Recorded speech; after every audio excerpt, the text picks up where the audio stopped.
Stand on any street corner in a major city and count to 5. Beneath your feet lies a hidden world. Water pipes, electrical conduits, subway tunnels, even buried rivers. An intricate network shaping urban life yet deliberately concealed. Have you ever wondered why so much of a city's lifeblood is kept out of sight? In today's documentary, we'll explore the fascinating layers below ground, uncovering how these spaces were designed, who benefits from their invisibility, and what they reveal about power in urban planning. Some cities are now reimagining this hidden infrastructure, transforming it into valuable community assets. Let's dig deeper. The house that wasn't a house. In central London, rows of Victorian houses line the streets. But one stands out. Its windows never change. Its door never opens. This isn't a home. It's a fully operational electricity substation disguised as a residence. Across cities worldwide, critical infrastructure hides in plain sight using architectural camouflage. These facades serve a purpose. They conceal the mechanical guts of urban life from public view. This practice began during the Industrial Revolution. As cities modernized, residents objected to the visual pollution of new infrastructure. The Ladywell electricity substation in London, built in 1896, set the precedent. Its exterior matched surrounding homes while housing massive transformers inside. This approach, blending function with disguise, became a tradition that continues today in cities from New York to Tokyo. The motivations behind this concealment are clear. First, public resistance. People prefer infrastructure they can ignore. Second, property values. Neighborhoods maintain higher prices without visible utility buildings. Third, security. Disguising critical nodes reduces the risk of sabotage. Together, these factors created an unspoken rule in urban planning. The most vital systems should remain the least noticeable. New York offers a striking contrast to London's Victorian origins with its rooftop water towers. About 10,000 wooden tanks dot the skyline, resembling rustic relics. Yet, they're essential to the city's water pressure system, pumping water to upper floors and ensuring consistent flow across varying elevations.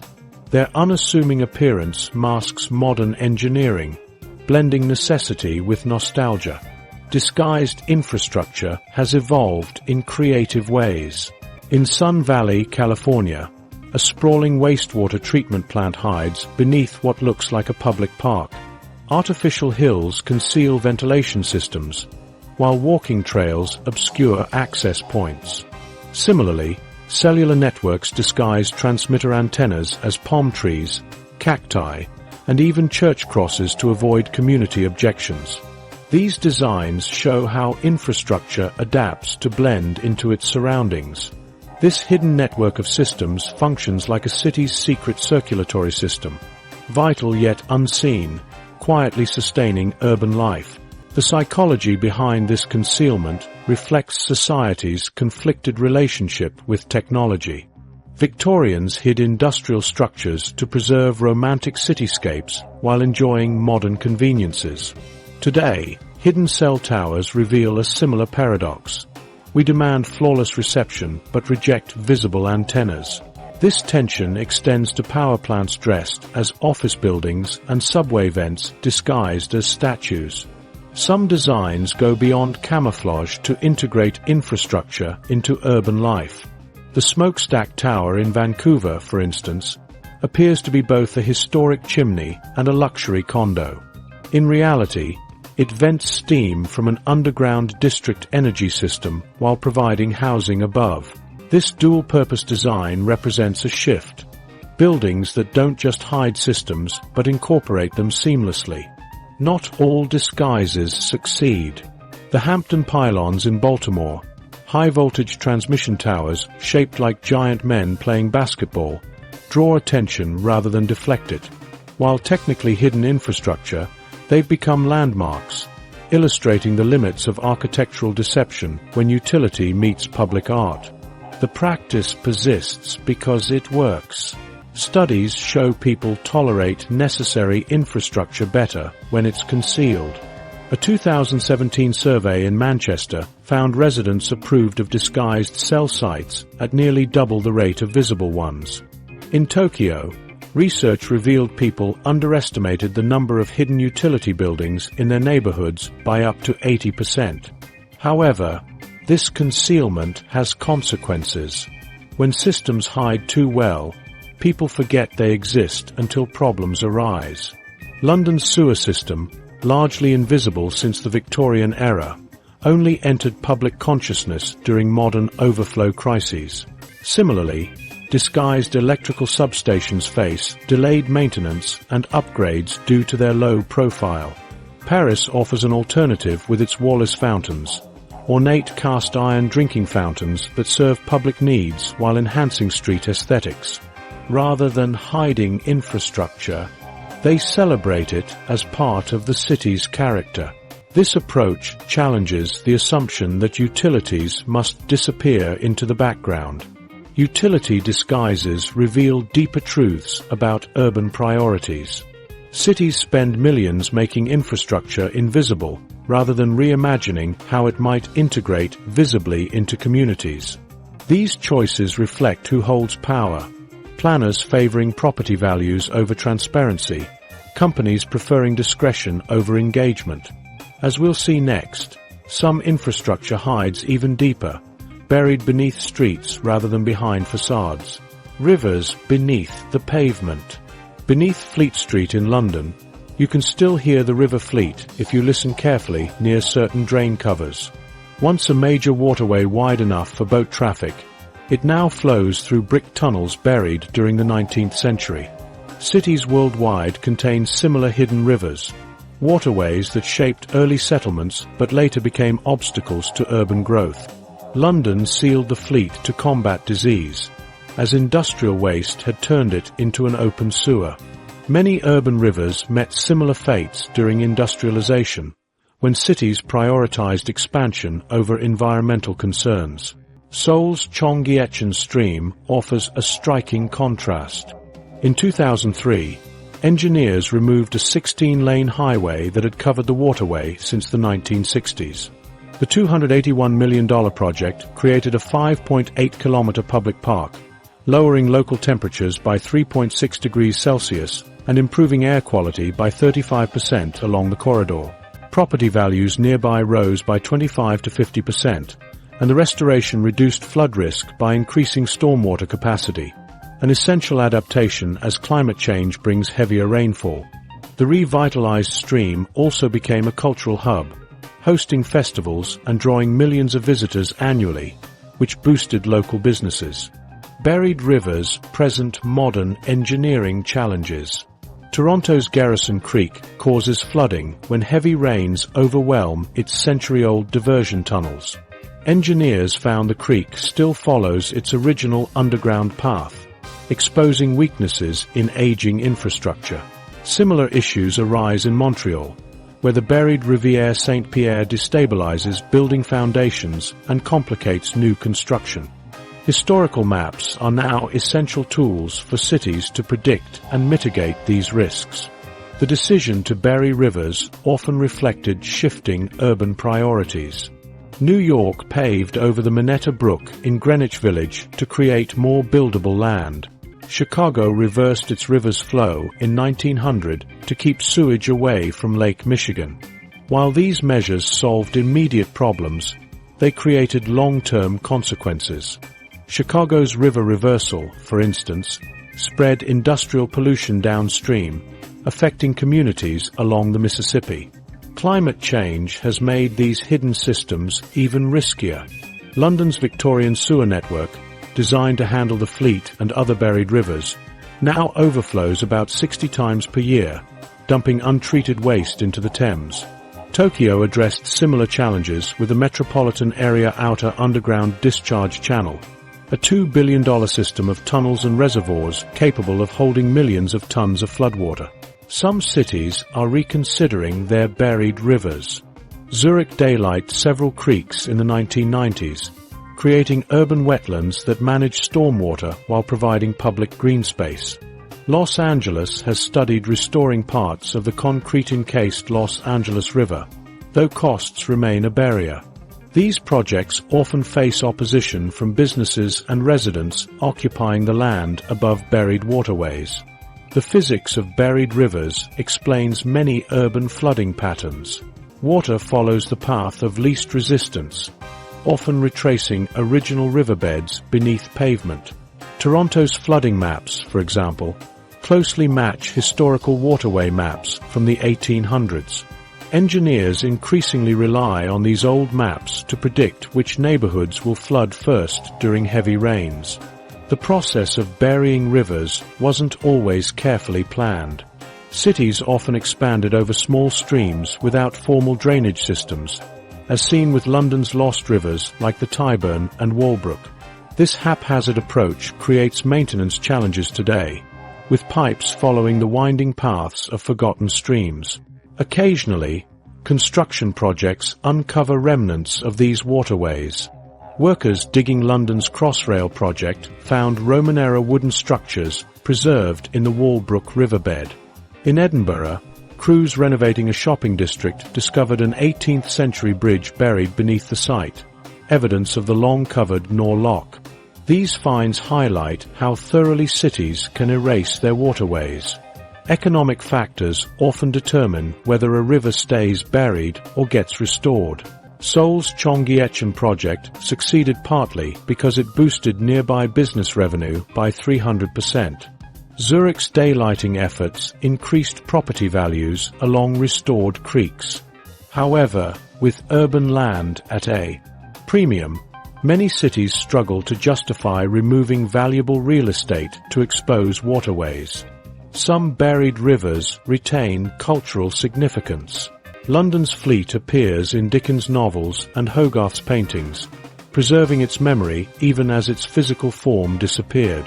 Melbourne's underground rivers feature in Aboriginal Australian creation stories, connecting modern infrastructure to ancient landscapes. These cultural ties sometimes inspire preservation efforts where practical concerns don't. The future may see more rivers uncovered as cities prioritize flood control and public space. Rotterdam's water squares combine flood basins with recreational areas, offering a model for multifunctional water infrastructure. As climate pressures mount, the rivers we buried may resurface, whether we plan for it or not. When infrastructure became art. Copenhagen's Geopolitical power plant doesn't look like any utility structure you've seen before. Its angled roof doubles as a year-round artificial ski slope, while its facade includes a climbing wall and hiking trail. The plant burns waste to generate electricity and heat for the city, but it also serves as a public recreation center. This transformation of ordinary infrastructure into community space didn't happen by accident. The city mandated the design team integrate public amenities from the project's beginning, challenging assumptions about what power plants should be. Visitors come for skiing, not waste disposal, and locals affectionately call it Copenhill, treating it as a landmark rather than an industrial site. This idea of blending utility with beauty has historical roots. Victorian engineers designed London's Crossness pumping station in 1865 as both a sewage facility and an architectural showpiece. Its ornate ironwork and cathedral-like spaces earned it the nickname, the Cathedral of Sewage. Like Geopolitical, it was built to inspire civic pride while serving a practical purpose. Similarly, America's Works Progress Administration in the 1930s combined functionality with aesthetics. Projects like the Hoover Dam and San Antonio River Walk featured intricate designs and public art, with the WPA deliberately allocating extra funds to enhance visual appeal. These efforts, past and present, show how infrastructure can serve multiple roles: practical, aesthetic, and emotional. Medellin's transformation of abandoned water tanks into UVAs, Unidades de Vida Articulada, offers a modern example of this principle. Starting in 2013, these circular concrete structures became community hubs with libraries, playgrounds, and sports facilities. In Comuna 8, a former tank now hosts concerts and job training programs, helping reduce crime by 39% in the area within 3 years. Residents who once avoided these neglected spaces now see them as vital parts of their neighborhoods. This shift mirrors the public sentiment around San Antonio's River Walk, which was initially criticized as a waste of funds, but is now the city's top tourist attraction. Economic benefits often follow these projects.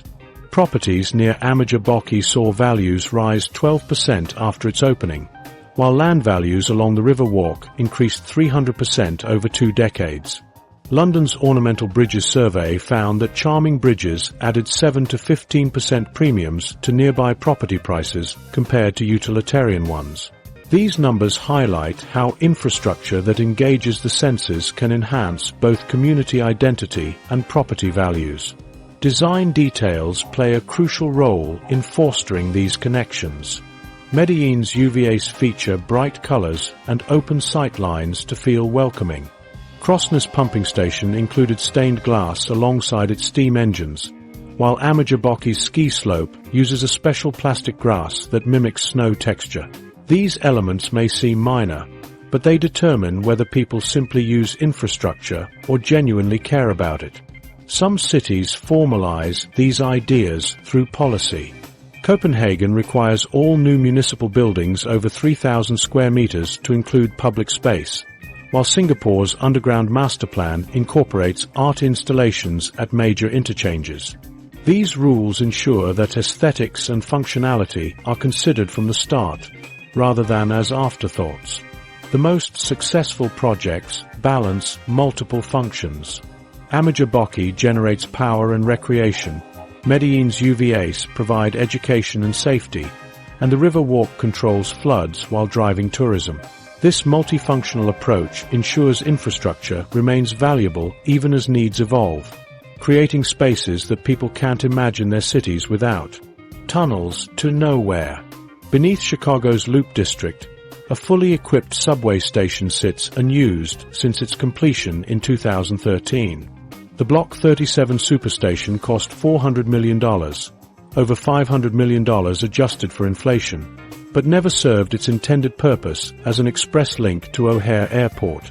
Engineers built platforms, installed security systems, and even finished the ventilation before city officials admitted the express service wasn't feasible.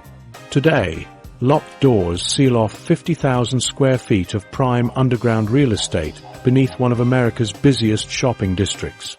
This project highlights how political shifts and budget miscalculations can leave behind hollowed-out infrastructure. China's 816 nuclear military plant represents a different scale of failed ambition. Workers spent 17 years excavating nearly 14 miles of tunnel beneath Chongqing's mountainsides during the Cold War. At its peak, 60,000 laborers toiled on the complex, designed to produce plutonium for nuclear weapons. The facility could withstand direct bomb hits while housing thousands of personnel. But in 1984, with construction 85% complete, China halted work as geopolitical tensions eased. The partially built complex, costing the equivalent of $3 billion today, sat abandoned until 2010, when it reopened as a tourist attraction. Visitors now walk past unfinished reactor chambers and unused control rooms, seeing firsthand how shifting political priorities can redirect massive infrastructure projects. Camp Century in Greenland shows how environmental factors doom underground projects. The U.S. Army built this nuclear-powered Arctic base in 1959 as part of Project Iceworm, a secret plan to position missiles under the ice cap near Soviet territory. Engineers created tunnels spanning nearly 2 miles, housing laboratories, living quarters, and even a theater. But shifting ice sheets made the structures unstable within years. When Denmark protested the nuclear activities, America abandoned the $70 million facility in 1966, leaving behind radioactive coolant and diesel fuel. Climate change now threatens to expose this toxic waste as the ice retreats, turning a short-lived project into a long-term environmental hazard. The Stanley R. Michelson Safeguard Complex in North Dakota holds the record for shortest operational lifespan. This $7 billion missile defense facility became fully operational in October 1975. Congress defunded it the next day. The concrete pyramid and underground control rooms represented cutting-edge Cold War technology, designed to intercept Soviet ICBMs. But legislators quickly realized the system couldn't stop mass missile attacks. Workers literally turned the lights off within 24 hours of activation. Today, portions serve as a data center, while the massive pyramid stands vacant, a $7 billion lesson in changing military priorities. The Soviet Union's Balaclava submarine base demonstrates how geopolitical shifts render infrastructure obsolete. Built between 1957 and 1961 near Crimea, this nuclear-hardened facility could shelter 7 submarines while withstanding direct atomic strikes. Its tunnels stretched nearly a mile through solid rock, costing the equivalent of $1.5 billion today. The base operated for 3 decades before closing in 1993 after the USSR collapsed. Looters stripped its equipment throughout the 1990s before preservationists converted it into a museum in 2003. These failed projects share common causes. Most suffered from political short-sightedness, designs frozen in time while threats evolved. Others misjudged environmental factors like shifting ice or groundwater. Nearly all underestimated long-term costs while overestimating their necessity. Yet some find redemption through adaptive reuse, proving that even failed infrastructure can gain second lives as museums, data centers, or artificial reefs. The scattered remains of these projects serve as warnings to planners. Underground doesn't mean foolproof. Future infrastructure must account for evolving priorities, environmental challenges, and the risks of overambition. The Cold War's underground cities.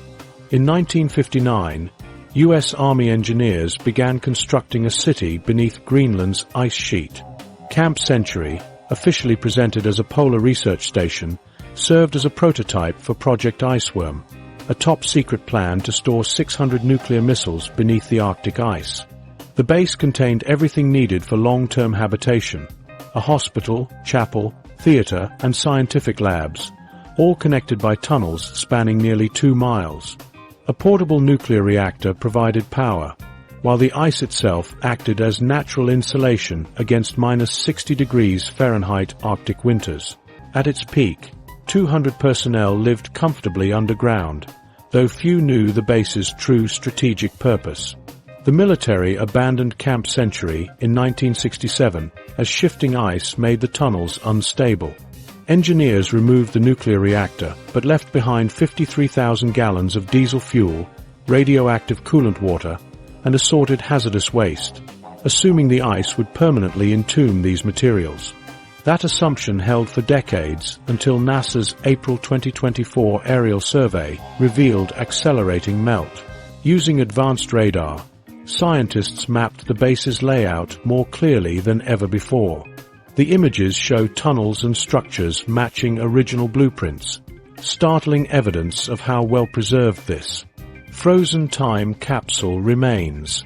Project Iceworm was one of the Cold War's most ambitious military projects. The Pentagon envisioned tunneling 52,000 square miles beneath Greenland's ice sheet to conceal nuclear launch sites. Engineers developed rotary snow cutters capable of excavating tunnels at 1 meter per hour and reinforced walls with arched steel supports to withstand ice pressures exceeding 100 tons per square yard.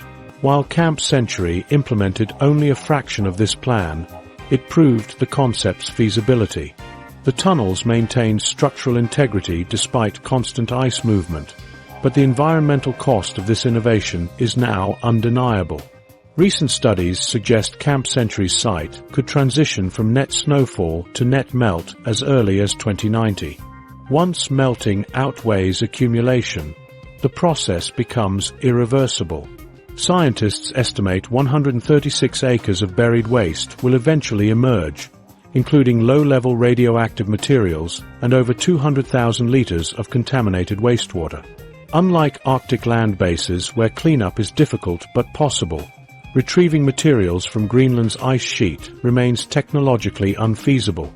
Meltwater could carry these wastes into marine ecosystems, creating long-term environmental risks. The 2024 radar data also revealed unexpected subsidence patterns around Camp Century's main tunnels. Some sections collapsed inward, creating sinkholes that accelerate localized melting. This phenomenon, unanticipated in original abandonment plans, suggests environmental impacts could manifest sooner than predicted. The discovery raises broader concerns about other Cold War installations, such as Russia's Neguskoye Air Base or Canada's Dwye monitoring stations, which may face similar fates as permafrost thaws. Camp Century's legacy extends beyond its environmental challenges. Military tunneling technology directly influenced civilian engineering projects. Rotary snow cutters evolved into modern tunnel boring machines used for subways and utility corridors. Insulation techniques developed for Arctic conditions now appear in energy-efficient buildings worldwide. The base also demonstrated that underground spaces could maintain stable temperatures year-round without conventional heating systems, a principle later adapted for earth-sheltered homes and geothermal facilities. Yet, the base's short operational lifetime, barely 8 years, underscores the fleeting nature of military priorities. Construction consumed 225,000 labor hours, but geopolitical shifts rendered the facility obsolete almost immediately. Intercontinental ballistic missiles eliminated the need for Arctic launch positions, leaving behind a costly, abandoned installation with a complicated legacy. Camp Century's rediscovery highlights the cost of forgotten legacies. Engineers designed the base to withstand decades of ice pressure, but didn't account for climate change. As the Arctic transforms, the site serves as a stark reminder of humanity's impact on even the most remote environments. The shifting ice continues its patient work, revealing the past while below the gleaming skyscrapers of Singapore's Marina Bay. Robotic arms perform maintenance in tunnels most residents never see. These subterranean corridors house the city's critical utilities: power cables, water pipes, fiber optic lines, all monitored by thousands of sensors feeding data to a central operations hub. Singapore's underground utility tunnels showcase smart city technology, where artificial intelligence manages infrastructure with precision human crews can't match. Cities worldwide are adopting IoT sensors to modernize aging water systems. In Philadelphia, acoustic sensors detect the distinct sound of pressurized water escaping pipes, identifying leaks 79% faster than traditional methods and saving 28 million gallons annually. Barcelona's smart water grid uses pressure sensors and AI to predict pipe failures up to 2 weeks in advance, allowing repairs before residents notice disruptions. These systems act like a city's nervous system, sensing and responding to issues before they escalate. Autonomous robots now tackle hazardous underground repairs. Tokyo tested spider-like robots that crawl through sewers, pinpointing cracks with laser scanners. Helsingborg, Sweden, deploys pipe cleaning robots that navigate by memorizing tunnel layouts. Singapore's inspection drones fly preset routes through utility tunnels, using thermal cameras to spot overheating electrical components. These machines reduce human exposure to dangerous confined spaces while delivering consistent, detailed maintenance data. Comprehensive 3D mapping creates digital twins of underground networks. Helsinki integrated data from 18 utility companies into a virtual model, helping planners avoid 2,300 potential conflicts during a tunnel expansion. London maps its 100,000 kilometers of pipes and cables using ground-penetrating radar, with updates streaming to a constantly refreshed 3D model. These maps are like blueprints for a living digital organism, enabling crews to locate shut-off valves quickly during emergencies like gas leaks or water main breaks. However, integrating data across departments remains a challenge. Chicago spent 3 years standardizing formats across 12 agencies before launching its unified underground map. Oslo faced resistance from private telecom companies reluctant to share fiber optic locations. Success depends on clear data sharing protocols and standardized formats for all subterranean projects. Privacy concerns also arise as surveillance capabilities expand. Singapore's tunnel sensors initially tracked equipment status, but later added worker movement monitoring for safety. Toronto faced backlash when smart water meters revealed individual household usage patterns. To address these issues, cities like Amsterdam anonymize underground sensor data, while Copenhagen allows residents to opt out of certain tracking systems, balancing operational needs with privacy rights. 5G networks are transforming real-time monitoring. Seoul installed millimeter-wave transmitters in sewer tunnels, enabling instant sensor data transmission. London's Elizabeth Line subway uses 5G connected cameras to monitor platform crowding. These high-speed connections allow more sensors to operate simultaneously, critical in dense underground environments where physical access is limited. Predictive analytics are reshaping maintenance strategies. Boston's water department shifted from fixed-interval pipe inspections to AI-directed schedules prioritizing high-risk sections. The system analyzes material age, soil conditions, and repair history to forecast failure points, reducing emergency repairs by 40%. Similarly, Melbourne's underground rail network uses vibration sensors and machine learning to predict track where before costly replacements are needed. Underground digitalization also brings economic benefits. Helsinki leases dark fiber strands in its utility tunnels to telecom companies, generating $3 million annually. Tokyo sells premium access to underground maps for construction planning. These innovations help offset the high upfront costs of smart infrastructure. The true test of these systems comes during crises. When a magnitude 5.4 earthquake struck Osaka in 2021, the city's smart underground network automatically isolated damaged sections while maintaining service elsewhere. These technologies don't just improve efficiency, they save lives when disasters strike. The gender of urban space. At 10 p.m. on a typical weekday, the difference becomes clear. Underground transit stations empty of women first. Surveys show 72% of women feel unsafe using subway systems after dark, compared to just 32% of men. This gap highlights a fundamental design flaw. Urban infrastructure often overlooks the needs of women, with decisions shaped by predominantly male engineers. The consequences are visible in lighting, sound, and layout choices that fail to prioritize safety. Mexico City offers a striking example. Before redesigning the Insurgentes subway station in 2019, women avoided certain corridors entirely due to poor lighting and blind spots where crimes were 3 times more frequent.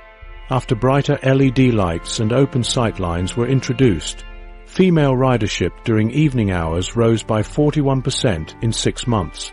Similarly, London's tube stations saw harassment reports drop by 38% after increasing ambient light levels to a consistent standard. These changes transformed spaces once seen as threatening into environments that felt safer and more welcoming. Sound design plays a critical role too.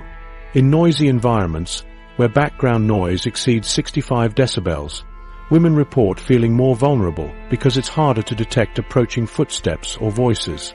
Berlin tackled this by installing sound-absorbing panels and programming calming tones for late-night hours. Surveys showed a 27% reduction in perceived stress among female riders. These adjustments, though subtle, create a sense of control and calm, much like a protective cocoon. Physical design also shapes behavior. In Seoul, subway cars with dead-end spaces at the far ends discouraged women from sitting there, as these areas were often targeted by harassers. By widening aisles and adding convex mirrors to improve visibility, seat usage evened out across all sections. The cost was minimal, but the impact on comfort and confidence was significant. Similarly, Vienna's segmented seating design, which provides clear personal space boundaries, increased women's likelihood to sit during off-peak hours by 41%, reducing station crowding and improving overall flow. The economic implications of exclusionary design are substantial. Research shows women avoid an average of 1.5 trips per week due to safety concerns. When Vienna introduced gender-sensitive improvements across its U-Bahn network, female ridership during off-peak hours increased by 15% within 2 years, generating millions in additional revenue. These changes don't just benefit women, they create more efficient, inclusive systems for everyone. Some cities now conduct gender audits for infrastructure projects. Barcelona's approach includes ensuring security cameras cover all angles, maintaining clear sight lines, and providing back-to-wall seating in waiting areas. This transforms spaces like Plaza de les Glories into vibrant hubs used equally by all genders after dark. Tokyo's Metropolitan Police addressed another overlooked detail: mirror placement. Poorly positioned mirrors created false blind spots, but relocating them reduced harassment incidents by 23%, a simple, cost-effective fix. Even emergency systems reveal disparities. Traditional call boxes are often placed at heights difficult for shorter users to reach. Stockholm addressed this by adjusting placements based on anthropometric data, improving response times by 14 seconds, critical in emergencies. These examples show that inclusive design isn't just about adding features. It's about rethinking spaces to reflect diverse needs. When New York surveyed female subway riders, their top request wasn't more police. It was wider staircases to prevent bottlenecks where harassment often occurs. Inclusive design transforms underground spaces into safer, more welcoming environments for all. Greenery in the concrete jungle. In Madrid, construction crews recently planted 75,000 trees along a 46-mile ring around the city center, not as a park, but as infrastructure. The Urban Forest Project aims to reduce summer temperatures by 2 degrees Celsius, while absorbing 175,000 tons of CO2 annually. This reflects a growing recognition that green space is critical urban equipment, as essential as roads or sewers. Studies consistently show access to nature provides measurable health benefits. Living within 800 meters of green space correlates with a 30% lower risk of depression. Yet in many cities, economic factors push greenery to the bottom of priority lists, creating stark disparities between neighborhoods. The mental health impacts of urban greenery are well documented. A 2023 study in forests found that all types of green environments improved well-being compared to built-up areas, with water landscapes showing the strongest restorative effects. Participants recovering from stress experienced significantly lower tension levels when exposed to water features. During COVID-19 lockdowns, residents with tree-rich environments near their homes reported better mental health outcomes. These findings highlight how specific elements, like tree canopy density, create stronger benefits than generic lawns or shrubs. Cities generate their own microclimates through the urban heat island effect, where concrete and asphalt absorb and radiate heat. Temperatures in dense urban cores can run 5 to 7 degrees Celsius hotter than surrounding rural areas at night. Green roofs directly counteract this phenomenon. Chicago's City Hall rooftop garden, installed in 2001, maintains surface temperatures up to 30 degrees Celsius cooler than nearby conventional roofs while filtering 9,000 liters of stormwater annually. Singapore has expanded similar projects to over 72 hectares of rooftops, reducing building cooling costs by 15 to 30%. These adaptations lower energy demands citywide while addressing climate challenges. Economic barriers create uneven access to these benefits. A 2019 analysis found low-income neighborhoods averaged 25% less tree canopy than wealthier areas in the same cities. In Washington, D.C., some disadvantaged wards have less than 15% tree cover compared to the citywide average of 37%. This disparity has real health consequences. Limited green space contributes to 20% higher asthma rates in these neighborhoods due to poorer air quality. These areas also experience more severe urban heat effects, compounding health risks during summer months. Some cities are addressing these inequities. Portland, for example, prioritizes tree planting initiatives in heat-vulnerable areas identified through satellite temperature mapping. In Barcelona, the Superblock program creates small neighborhood green pockets, ensuring equitable access across socio-economic groups. These targeted investments help redress historical imbalances in green space distribution. Technological innovations are expanding green space possibilities. Singapore's Gardens by the Bay features super trees, vertical gardens up to 50 meters tall that generate solar power and collect rainwater while hosting thousands of plant species. Milan's Bosco Verticale apartment towers incorporate 900 trees on their facades, equivalent to 2 hectares of forest compressed into building surfaces. These designs demonstrate how cities can integrate greenery even as available land decreases. The evidence leaves little doubt. When cities integrate nature thoughtfully, the payoffs span public health, economics, and environmental sustainability. Whether through street trees, green roofs, or reclaimed waterways, urban infrastructure functions best when it collaborates with nature. As cities grow, ensuring equitable access to these benefits will determine whether urban environments remain livable or become denser concrete jungles. Power beneath your feet. Below Manhattan streets, a network of 105 miles of steel pipes delivers 24 million pounds of steam every hour. This system, largely unchanged since 1882, heats skyscrapers, launders hospital linens, and sterilizes equipment across 1,800 buildings. Con Edison operates the world's largest commercial steam system, moving 400 degrees Fahrenheit vapor through pre-war tunnels thick with asbestos insulation.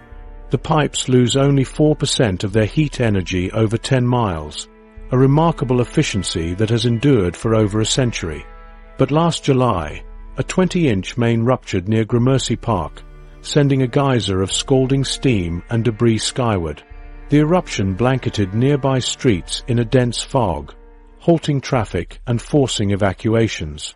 Repair crews worked for 3 days to access the damaged section, buried beneath layers of subway tunnels and fiber optic cables, underscoring the challenges of maintaining such aging infrastructure. District heating networks like Manhattan's exist in over 3,500 cities worldwide, though most use hot water rather than steam. Helsinki's system pumps 27 million cubic meters of water annually through underground tunnels, enough to fill 11,000 Olympic pools. The water retains heat so efficiently that buildings 30 kilometers from the power plant still receive usable warmth. Engineers achieve this by maintaining precise pressure levels that prevent boiling despite temperatures reaching 266 degrees Fahrenheit. The system's 93% efficiency rate makes it one of the planet's most energy-conserving heating solutions. During winter, combined heat and power plants feed excess warmth from electricity generation directly into homes. Summer operations reverse the flow, using sewage temperatures to help cool buildings. Electricity distribution faces different underground challenges. After Hurricane Sandy flooded 14 subway tunnels in 2012, Consolidated Edison invested $1 billion to waterproof substations. The upgrades included 12-foot flood walls and submarine-style doors tested to withstand 14-foot storm surges. Yet vulnerabilities persist. In 2019, an equipment failure in a 27-year-old cable beneath Midtown knocked out power for 72,000 customers. Investigators found saltwater intrusion had degraded insulation over decades. Such incidents reveal the hidden costs of undergrounding power lines. While overhead wires fail more frequently, underground repairs take 5 times longer on average and cost up to 10 times more. Renewable energy integration compounds these challenges. Brooklyn's Navy Yard hosts a microgrid that mixes solar, wind, and battery storage, but connecting it to the main grid required custom-built converters. The project took 3 years partly because 1930s era cables couldn't handle modern voltage fluctuations. Similar issues plague solar-rich neighborhoods in Los Angeles, where century-old transformers overheat when handling reverse power flows from rooftop panels. These incompatibilities force utilities to choose between expensive infrastructure replacements or limiting renewable capacity, a decision affecting entire cities' climate goals.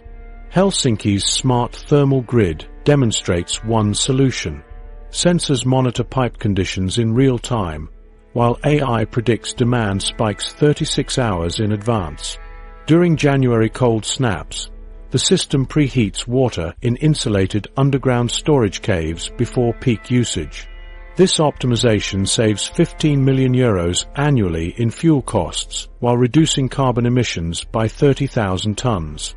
The control room resembles a subway operation center, with screens tracking 4,000 data points across 1,500 kilometers of tunnels.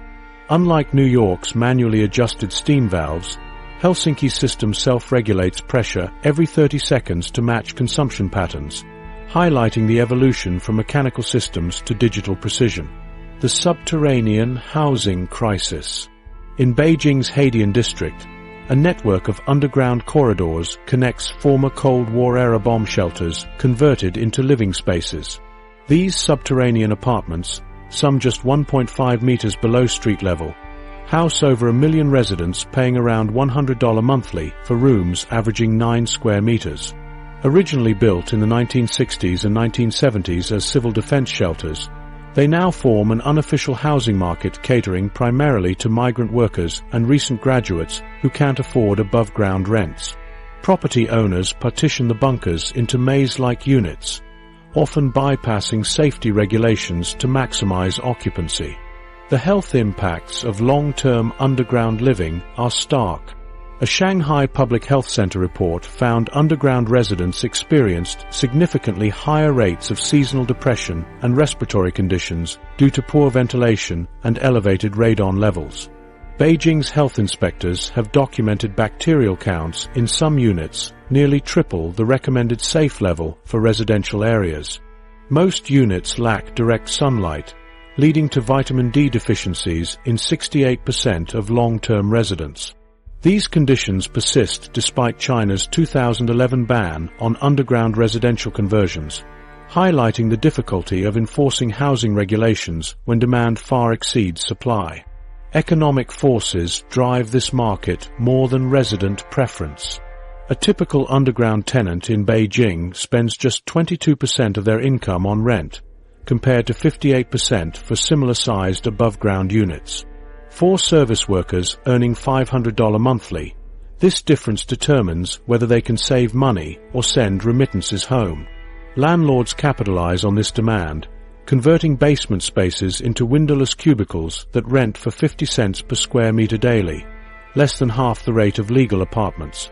While technically illegal, authorities often tolerate these arrangements due to the sheer volume of migrants needing affordable housing. Eviction campaigns periodically clear out underground dwellings, but units typically repopulate within months as economic pressures override safety concerns. Ventilation remains one of the greatest challenges for underground habitability. Many units rely on passive airflow through narrow stairwells, resulting in carbon dioxide levels consistently above safe thresholds. Makeshift duct systems installed by landlords often create cross-contamination risks during flu seasons. A pilot project in Daxing district tested advanced ventilation systems that significantly reduced CO2 levels, but the high installation costs have prevented widespread adoption. Additionally, underground residents consume far more electricity for lighting than their above-ground counterparts due to the complete absence of natural light. The social dynamics of underground living reveal stark urban divides. In Beijing's upscale Cheonggyecheon district, luxury basement spas and wine cellars coexist just blocks from overcrowded migrant shelters. When city inspectors condemned an underground complex beneath an affluent apartment tower in 2017, residents received relocation allowances. In contrast, demolitions in working-class areas typically offer no compensation, reinforcing economic segregation and pushing the poorest residents into the least regulated spaces.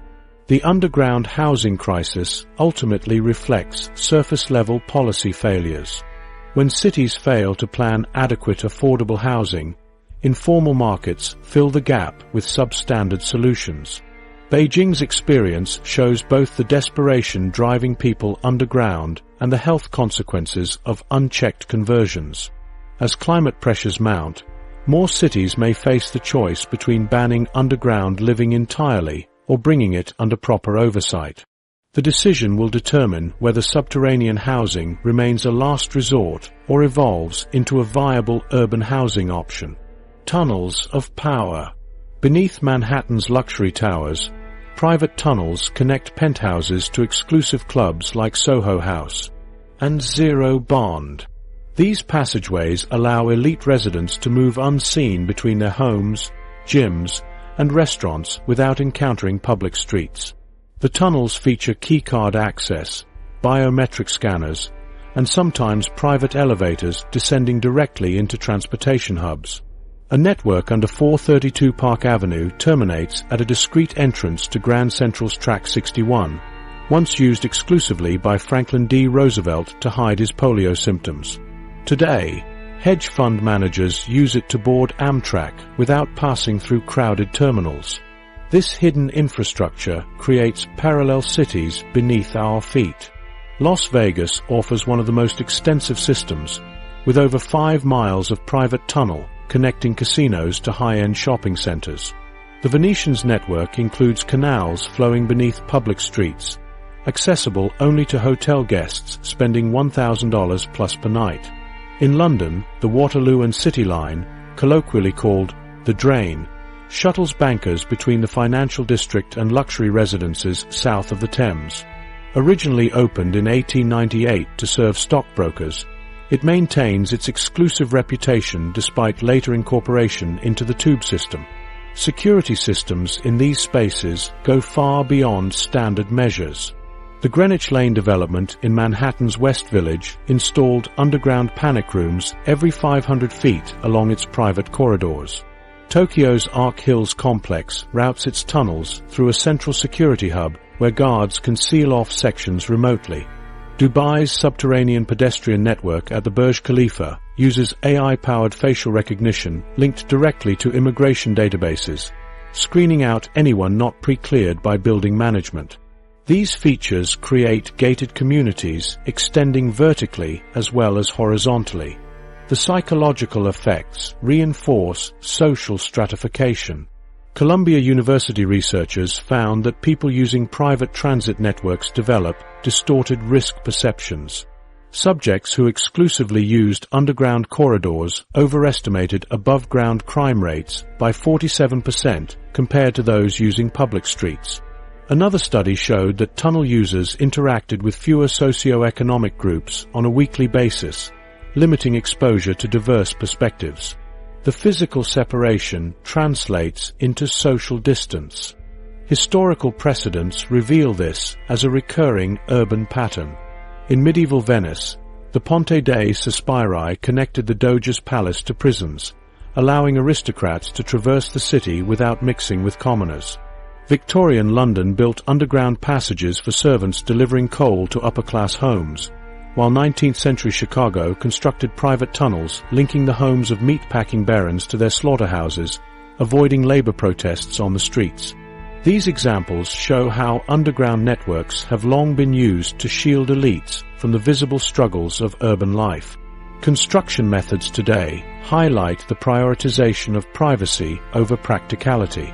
Chicago's new Waldorf Astoria dug 30 feet deeper than necessary for its parking garage to accommodate a secret tunnel linking to neighboring luxury buildings.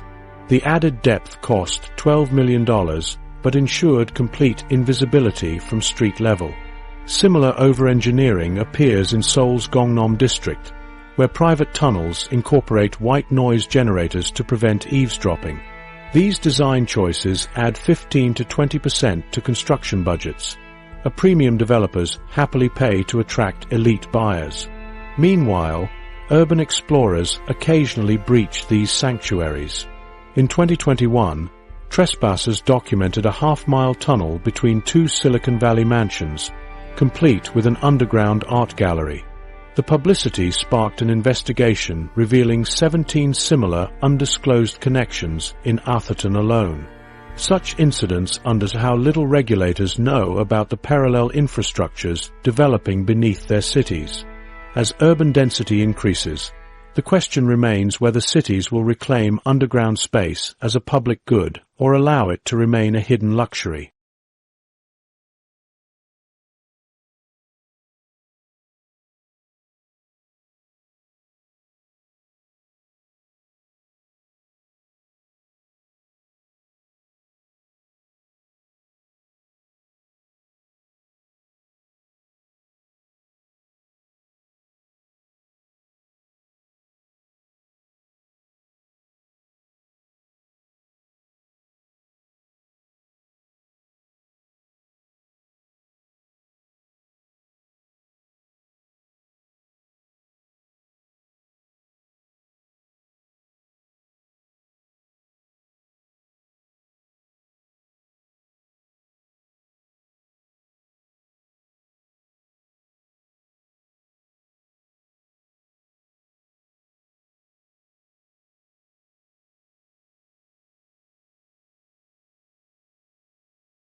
The Line. A glimpse of tomorrow. Saudi Arabia's NEM project includes plans for The Line, a 170-kilometer-long mirrored city designed to house 9 million residents in a narrow strip covering just 34 square kilometers. All infrastructure will run underground, leaving the surface for pedestrian movement and green spaces. This layout challenges traditional city designs, where infrastructure often dominates the landscape. The underground spine will feature a high-speed rail system connecting the Red Sea coast to mountain valleys in just 20 minutes. Local metro lines branch from this main artery, ensuring no resident is more than a 5-minute walk from a station. Utility corridors will run parallel to transport tunnels, grouping water pipes, electrical conduits, and fiber optics for streamlined maintenance. Waste collection will occur through an automated underground network, eliminating garbage trucks from surface streets. But how will residents experience a city where the systems that sustain life are entirely hidden from view? Sustainability claims hinge on renewable energy powering all operations. Solar farms in nearby deserts and wind turbines along the coast will generate electricity, while thermal energy from underground will help regulate building temperatures. Planners promise zero carbon emissions from transportation, as private vehicles will be banned within city limits. However, these ambitious targets depend on unproven technology at this scale. The design's vertical urbanism stacks communities in layers rather than spreading them horizontally. Residential modules sit above commercial zones, with parks and public spaces interspersed at various elevations. Microclimatic engineering will balance sunlight and airflow between these layers, while the mirrored exterior reflects the surrounding desert and allows natural light to penetrate interior spaces. This arrangement aims to preserve 95% of the natural landscape from development. Construction will rely on prefabricated modules assembled on-site. Factories within NEOM will mass-produce standardized components, transported to the site for rapid assembly. A digital twin, a virtual replica of the city, will guide construction and later manage operations. Artificial intelligence will coordinate everything from traffic flows to energy distribution, optimizing urban functions in real time. Social implications arise from the invisibility of infrastructure. Without visible power lines, water towers, or transit hubs, residents will interact only with service outputs, potentially reducing public understanding of urban systems. The assumption that all maintenance can occur underground without disrupting surface life presents logistical challenges, especially for repairs on the high-speed rail or water mains spanning the city's length. Cultural challenges also loom. The ultramodern design contrasts sharply with traditional Arabian urban forms, which emphasize courtyards and shaded gathering spaces. Social scientists question whether communities can thrive in a linear configuration rather than conventional neighborhood clusters. The psychological effects of living between mirrors and tunnels remain untested, raising questions about how residents will adapt to such an environment. Despite these uncertainties, the line could influence urban planning globally. Elements like underground utility corridors or high-frequency transit might be adopted in traditional cities, even if the full model proves impractical elsewhere. The project's scale and ambition push the boundaries of urban design, offering lessons in both its successes and failures. Ultimately, the line challenges assumptions about how cities can balance density, sustainability, and livability. Whether it becomes a blueprint for the future or a cautionary tale, its innovations will likely shape urban planning for decades to come. The cities above ground only tell half the story. Below your feet run the systems that keep urban life functioning: water pipes, fiber optic cables, subway tunnels, and electrical conduits. 95% of critical infrastructure is deliberately hidden from view, shaping daily life while remaining unseen. Some cities are rethinking this approach. Copenhagen's power plants double as ski slopes, and Seoul restored a historic stream by uncovering a highway. These projects show how infrastructure can enhance communities when designed for people. Next time you walk a city street, ask yourself, what lies beneath? Could revealing it transform how we live